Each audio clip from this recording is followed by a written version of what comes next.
eksperimentą, kuris skirtas padėti vystyti kūrybiškumą ir verslumą. Taip, būtent su žinomais žmonėmis bus galima išbandyti pasaulyje populiarėjantį žaidimą Bloomerang. Kas tai per žaidimas, mums daugiau papasakos šį rytą jo kūrėja, prekės ženklų strategė Eglė Karalytė. Labas rytas.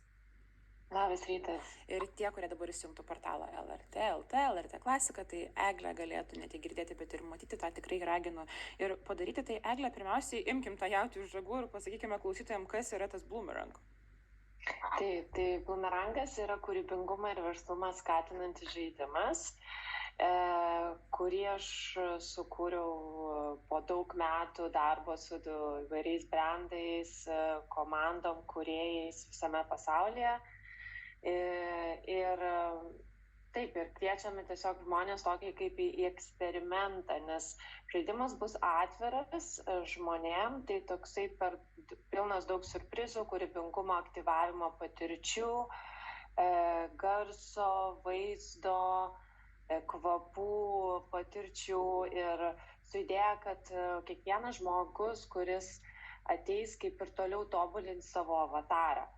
Avataras, kaip mes vadinam žaidime, tai yra mūsų ekspresija gyvenime, tai kaip mes gyvenam, kaip kuriam, kuo tikim. Ir jeigu dar turim neišsipildžiusių svajonių, tai būtent žaidimas ir bus padėti su tuo susijungti, išsigryninti ir interaktyviam formate, tai kaip ir iškelti į paviršių. Ir žaidimas, kaip ir sakote, tikslas yra jo taip pažvelgti į įvairius dalykus naujų kampų, rasti atsakymus tiek ir į darbinius, ir į gyvenimiškus klausimus, ir skatinti net ir kūrybiškumą ir verslumą. Koks yra to Bloomerango principas, konceptas pats? Taip. Tai viskas yra pagrįsta kaip ir kortomis, kurias mes esame sukūrę taip pat po daugelio metų mano darymo seminarų visame pasaulyje. Tai mes žiūrime į įvairias žmogaus asmenybės dalis, kaip būtent kokia yra ta tokia kaip žmogaus, kaip čia pasakyti, arkliukas ir stiprybė, su kuria jisai eina į pasaulį, kokie jo talentai, kokie yra asmenybės ypatumai. Tai žmogus tą kortų formatu išsitraukia, išsigrynina žaidime. Ir tada per įvairias kūrybinės aktyvacijos patirtis mes viską jungiame į tokią kaip ir visumą.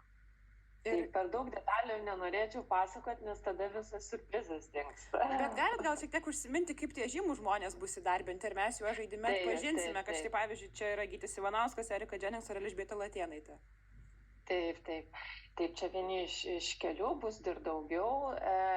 Taip, žaidimas turi savo avatarų kolekciją, kurią mes kūrėme su garsiais Lietuvos žmonėmis, kurie tikrai drąsiai gyvena gyvenimą, nebijo išeiti iš egzistuojančių kategorijų. Ir kiekvienas iš tų avatarų įkūnija tam tikrą savybę. Pavyzdžiui, Erika Dženings, jos avataras yra apie drąsą, Gyčio Ivanausko avataras yra apie tą pirminį impulsą, įkvėpimą, kurį mes gauname, kai kūryba mus, kaip sakant, kviečia judėti į priekį. Elzbietos avataras yra apie aiškumą, Simos Labačiausko yra apie savarankiškumą. Ir žodžiu, yra tokia kolekcija avatarų ir jie žaidime dalyvaus. Jų avatarai taip pat yra mus kaip ir įkvėpti ir kokias tas savybės, kokias mes norėtumėm savyje ugdyti. Tai yra tokie, kaip mes vadinam, avatarų questas. Aš dar netradau lietuviško žodžio atitikmens kol kas. Misija turbūt kažkas gal į tą pusę turėtų būti. Taip. Tai mes tiesiog kaip ir atpažįstam tą avatarą, su kuriuo mes rezonuojam žaidime ir tada kaip ir leidžiamės į bendravimą, į patirtį su juo, būtent tam, kad mokintis tobulinti tą savybę savyje. Šis žaidimas, Bloomerangas žaidžiamas per seriją renginių. Tai pirmas šitas eksperimentas, kurį mes jau antrą kartą darom tokiu mastu, nes pirmas buvo darytas Lisabonoje. Ir kaip jis sutiko, nes Lisabonoje, kaip žinom, kaip buvo rašyta, kad net 700 žaidėjų žaidė. Taip, tikrai nesitikėjau tiek daug žmonių. teko improvizuoti, bet buvo tikrai labai gerai priimtas ir žmonės yra atviri tokiai visiškai naujai patirčiai, kurie apjungia tiek fizinį, tiek skaitmeninius įrankius. Tai tikrai gavom labai daug gerų atsiliepimų ir manau visi tikrai buvo nustebinti. Tai tikiuosi ši patirtis taip pat sudomins ir vilniečius.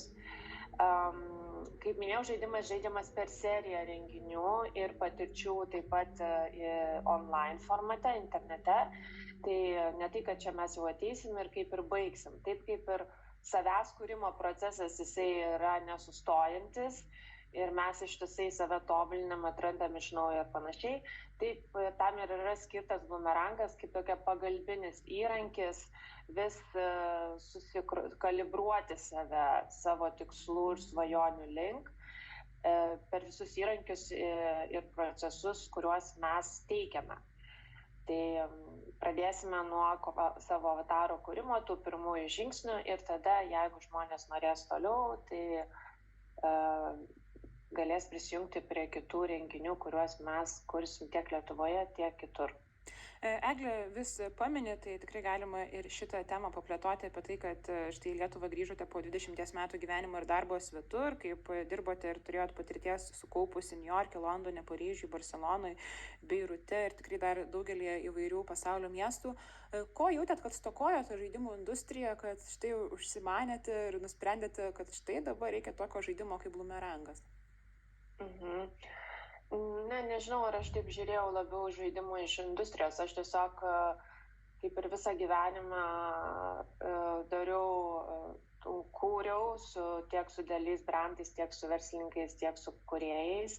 Ir aš tiesiog norėjau išeiti iš tokio tradicinio workshopų formato ir atrasti kažkokį kitokį formatą, kaip įnešti daugiau įkvėpimo, idėjų žmonėm, kurie kuria. Ir tiesiog, kaip sakant, dropinau viską, ką dariau iki tol ir sukūriau žaidimą tam, kad būtų ir įdomiau, ir linksmiau, ir žaismingiau, ir išlaisvintų žmonės. Nes kai įeini į tokią struktūrą, kuri per daug tave kaip ir įdeda į dėžutę, tai tu ir lieki dėžutėj. O mano visa idėja ir su bumerangu ir šiaip viso gyvenimo yra, kad išeiti iš dėžutės ir kurti ir būti savimi. Ir todėl ir pasirinkau žaidimo formatą. Tai aš gal ateinu į šitą žaidimą iš kito kampo šiek tiek. Mes jau matysime tą galutinį produktą, bet kaip atrodė pats procesas ir kiek jisai užtruko laiko, kiek metų, kiek laiko kūrėte tą žaidimą? Taip. Tai, kaip ir minėjau, seminarus ir workshopus ir kolaboracijas tai darau jau čia metų. O pats žaidimo idėja, tai čia kaip ir visi turbūt per COVID buvom į kampą įsodinti ir teko kažką galvoti, ką veikti su laiku. Tai tada ir gimė ta idėja, o visas žaidimas, tai manau, čia dabar kristalizavosi per pastaruosius kelis metus, nes jau mes taip pradėjom daryti daugiau ir daugiau mažų renginukų. Ir Lisabonai buvo labai jau didelis renginys, pamatėm, kad galim tai daryti ir didesniu formatu, tai tą ir norim toliau tęsti. Tai apie 2-3 metai maždaug jau dabar tokio fokusuoto žaidimui skirto laiko. Ir susipažinti iš arčiau su žaidimu bus galima jau vasario 22 dieną, kur reikėtų ateiti ir prisijungti, gal ar reikėtų su savim kažką atsinešti, kaip tas procesas turėtų vykti. Taip, vasario 22 dieną, 7 valandą vakare kviečiame visus į loftą. Labai dėkojam Viktorui Dievarui už priėmimą šioje erdvėje ir nieko nereikia, reikia kūrybingai apsirengti. Oi, čia gali būti daugam sudėtinga. Taip, nebūtina, tai yra neprivaloma, bet jeigu kas pasijaus įsikvėpę ir norėtų labiau kaip ir pažaisti taip pat su savo vizualiu stiliumi, tai labai kviečiam. Ir būtent žaidimo metu taip pat išrinksim kūrybingiausią personažą, kuriam bus skirtas prizas. O tam, kad ateitų į žaidimą, tai tiesiog kviečiame užsiregistruoti bloomerang.game tinklapyje. Bloomerang rašosi BLOOM, čia biškai iš angliško žodžio žydėti.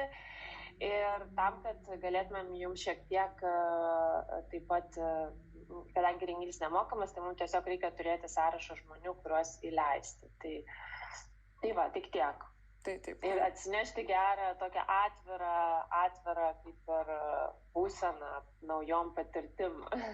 Tai lauksim naujų kūrybingų idėjų būtent po to žaidimo iš dalyvių. Ačiū Jums už pokalbį. Kalbėjomės apie tai, kad žinome, Lietuvos žmonės vasario mėnesį Vilniuje kvies į patyriminį eksperimentą, kuris skirtas padėti vystyti kūrybiškumą ir verslumą, arba tiesiog trumpiau žaidimą Bloomerangą, ir būtent žaidimo kūrėja prekės ženklų strategė Eglė Karalytė mums šį rytą daugiau apie jį ir papasakojo, ir aš jau dėkoju visiems buvusiems kartu. Visai netrukus eterėje 9 valandos žinios su naujausia informacija iš Lietuvos bei pasaulio. Jeigu nespėjote išgirsti, visuomet laidą rasite LRT radiotekoje. Kviečiu, žinoma, ir toliau likti drauge su LRT klasika. Šias kelias valandas drauge su jumis buvau aš, Karolina Bieliauskaitė.